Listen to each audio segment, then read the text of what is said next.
Hey everyone, Grandmaster Ben Feingold here with recaps from round 9. Sorry we couldn't do the live coverage. The truth hurts. Have some internet issues.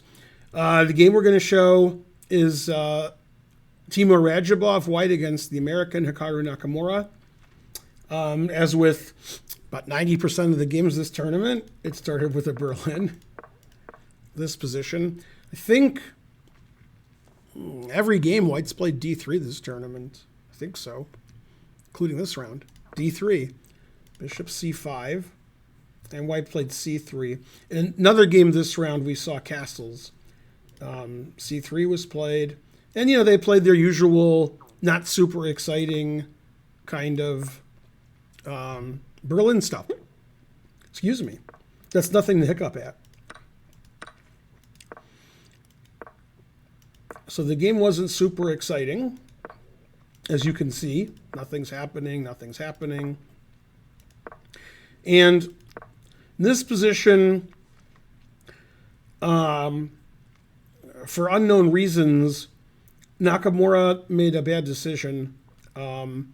So white wants to take on c6, messing the pawns up, and more importantly, then play knight takes a5, winning a pawn. And black can win his pawn back with bishop f2, but white's going to have a passed a pawn, b4, a5. And if you're black, you don't want that to happen. So the engine suggests queen e6. That way, if this passed pawn happens, not only is our rook blocking it, but our bishop on c8 has a nice a6 square to stop white's pawns from advancing. But Hikaru literally didn't care about that. He played bishop g4. He wanted to mess up Radjabov's king side. And Radjabov said, all right, mess up my king side. And now have an extra pawn on the a file. Now in this position, if white plays the move that I would have considered, bishop takes b7, Nakamura was going to play knight g4, and some perpetual checks are coming. Queen h4 is the threat, threatening f2 and h2. Don't forget about this bishop. And if you take, it's just a perpetual, and so forth. And we have an early day. So Nakamura is counting on the fact that bishop takes b7 is just a draw, and if white trades on f3 and c6, that white has this open king. And Naka thought that would be fine. Maybe I'll lose a pawn here, maybe I won't, but this king's going to be open forever. And the engine says it's poor judgment. It says white's just much better here. It says, thanks for the a-pawn. C-pawn is also attacked. Nakamura wasn't in the mood to take on f2 and get his pawn back, since that makes white's king safer with less pieces on the board and, white pieces coming to defend the king.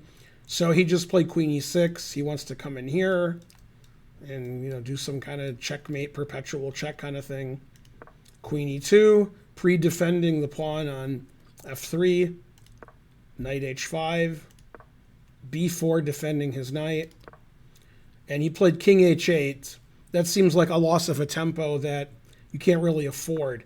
He wants to play f5 because he wants to get his rook involved in the game, but Nakamura's probably worried about queen c4 then, which would force the trade of queens.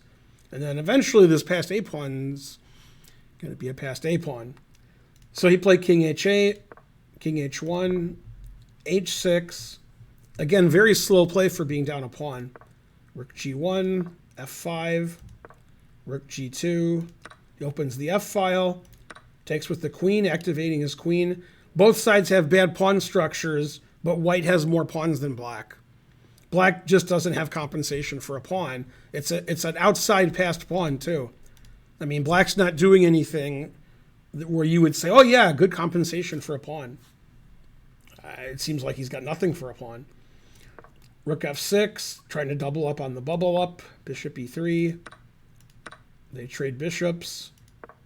Queen d5. I don't know what to suggest. Black doesn't really have an attack. His knight on h5 is trapped. His pawn structure is worse than white's pawn structure now. So he tries to bail out to an ending he hopes he can draw. Queen g4, threatening the knight. They trade on f3. Rook e2, defending his pawn. This pawn's not easy to defend, and white didn't really care about it. And here comes white's a pawn. It's coming. And in this position, The engine agrees with Nakamura and not me. Shocking. I would play rook f6 defending my pawn. And it says after rook f6, knight b7, white's just completely winning. The knight goes to c5. The pawn starts moving up. And, well, it's even pawns, but doubled isolated pawns here, isolated pawn here. The knight's trapped. And the engine says white's winning. So he played c5. That's the better move. Knight c6. Takes. He figures the more pawns he trades, the more chances he has for a draw. Unfortunately, his knight's stuck out here on h5. So he tries to get his knight back into the game while white is queening his a-pawn. Man, that's a good pawn on a7. Notice Nakamura hasn't moved his rook the whole game. And now he can't. And now this pawn is weak, so he's going to pile up on that. If you can defend that pawn, you're a better player than I am. So he played c5. And then Karen suggested en passant rule. Bam. Go en passant. e4. e4 is a mean move, controlling the d5 square and stopping me from playing e4, just showing that black is helpless. And the game didn't last very much longer. White's up 2 pawns on the queen side. The extra pawn for black on the king side doesn't matter.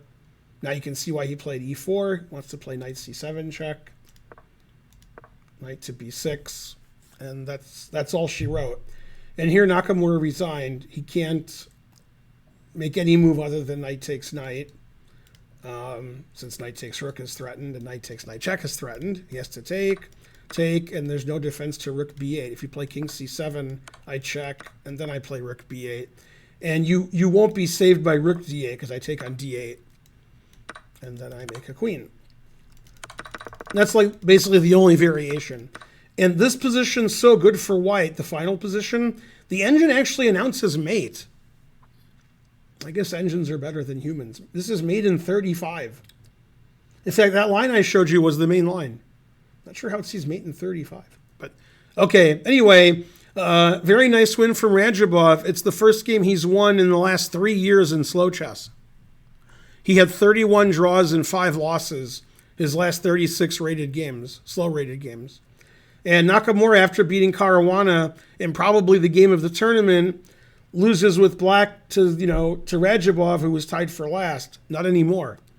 So, tough break. We had a lot of interesting games this round. This was one of them. I'm sure the internet and American fans are unhappy with the result. But as I like to say, the truth hurts. There's a lot more games to go, a lot more rounds, and we'll see if Radjabov can continue winning or Hikaru can make a comeback and fight for the top spaces. And we shall see. This is Grandmaster Ben Feingold here with the recaps from round 9. I hope you enjoyed the live coverage that we used to have. And we'll be at the World Open the next few days, so there won't be any more live coverage. And maybe I'll log on and say hi to you guys. All right, bye everybody.